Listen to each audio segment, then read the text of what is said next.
Hello दोस्तों नमस्कार। तो आज हम आए हैं भुज से इधर गांधीनगर से 11 किलोमीटर दूर जो अडालज की वाव है, जो रूडाबाई की वाव से भी प्रख्यात है, देखने के लिए आए। ये कुल 5 मंजिल की वाव बनी हुई है और दक्षिण के उत्तर तरफ इसका जो दरवाजा आया हुआ है, बहुत बढ़िया वाव है। इधर देखने के लिए टूरिस्ट देश विदेश में से आते हैं और ये भारत के लिए बहुत अच्छी बात है कि इतनी बड़ी वाव इधर बनाई है और बहुत स्थापत्य शैली भी विशेष प्रकार की है और वाव बहुत हिस्टोरिकल है। और आप भी आए, कभी पधारे वाव देखने के लिए। दिल्लीના વિદ્યાર્થીઓ પણ અહીંયા વાવ જોવા માટે આવે છે, તો એમને આપણે પૂછી લઈએ કેવી લાગી વાવ તમને? બહુ જોરદાર, મજા આવી ગઈ? તો ઘરે જઈને તમારા મમ્મી પપ્પા ભાઈ ને બધાને કહેજો એકવાર વાવ જોવા માટે અવશ્ય આવે હો। ભલે મિત્રો આવજો। અહીંયા રોજબરોજના હજારો વિદ્યાર્થીઓ આવતા હોય છે અને દેશ વિદેશમાંથી अनेक पर्यटकों आता है। मोटाभागे भारत में दक्षिण राज्य में अँ पर्यटकों आता हो। तो आप पण जो तमने आ सारी लगे तो तमे विडियो मारो चैनल ने सब्सक्राइब करजो, शेर करजो, लाइक करजो और आ वाव जोवा माटे अवश्य आवजो।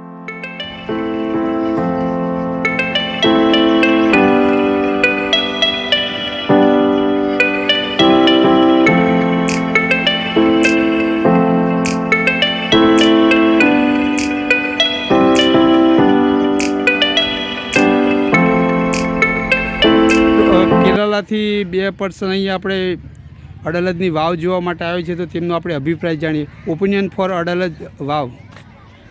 Hi, we are from Kerala and we are in Adalji Step Well. It's really good place to visit. It's a historic place and we've enjoyed it actually.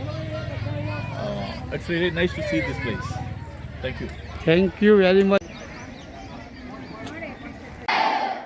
સૌને નમસ્તે। આજરોજ રાધનપુર તાલુકા બીઆરસી ભવન વતી સમગ્ર રાધનપુર તાલુકાના પ્રતિભાશાળી બાળકોનો, કુમાર અને કન્યાનો ગાંધીનગર અડાલજની વાવ, ત્રિમંદિર અને વિધાનસભા ભવનની આજરોજ આપણે છે એ મુલાકાત કરવાનું શૈક્ષણિક પ્રવાસનું આયોજન કરવામાં। આજના આપણા શૈક્ષણિક પ્રવાસમાં આજરોજ આપણે છે એ અડાલજની વાવ ખાતે આપણે આવ્યા છીએ। અડાલજની વાવ એમાં ગુજરાતમાં છે કે જેવી અડાલજની વાવ છે એવા જ પ્રકાર 4 પ્રકારની વાવ આવેલી છે। એમાં સૌથી પ્રથમ નંદા, બીજા નંબરની છે એ ભદ્રા અને ત્રીજા નંબરની જયા અને છેલ્લી વિદ્યા। જે નંદા છે એને કેટલા હોય છે?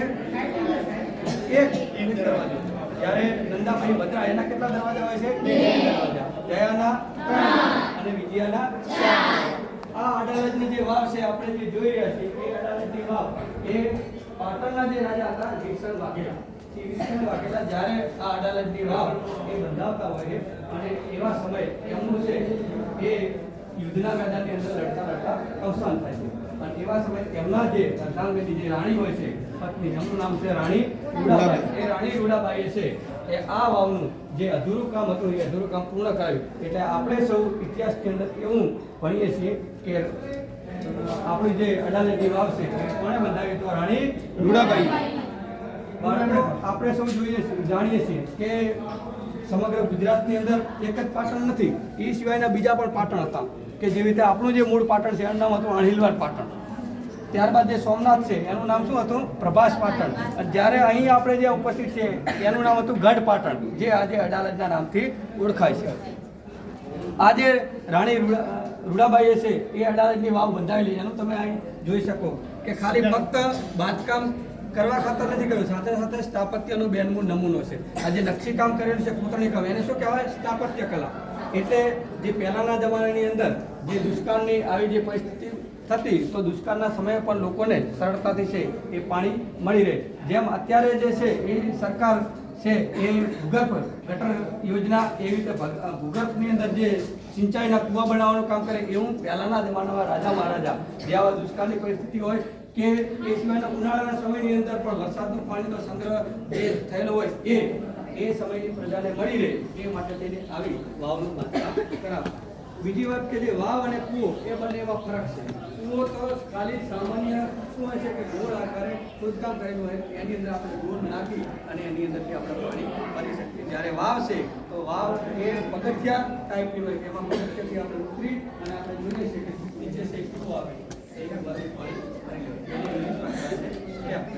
સમજાઈ ગયું બધાને? ભારત માતા કી ભાઈ Thakor CRC coordinator Radhanpur 1 number શાળાના સાહેબે ખૂબ જ સુંદર માહિતી આપીને બાળકોને સુંદર રીતે સમજાય બદલ ખૂબ ખૂબ આભાર જયરામભાઈ.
અડાલજની વાવ ગુજરાત રાજ્યના અહમદાબાદ શહેર પાસે આવેલા અડાલજ ગામમાં સ્થિત એક પ્રસિદ્ધ ઐતિહાસિક સ્મારક છે.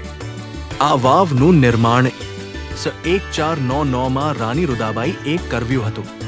આ વાવ સોલંકી સ્થાપત્ય શૈલી અને ઇસ્લામી કલાનો સુંદર સંગમ દર્શાવે છે. તે સમયમાં વાવો પાણી સંગ્રહ અને યાત્રીઓને આરામ માટે બનાવવામાં આવતી હતી.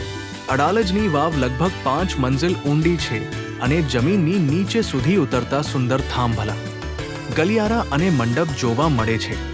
આ વાવની દિવાલો અને થાંભલાઓ પર સુંદર કોતરકામ કરવામાં આવ્યું છે.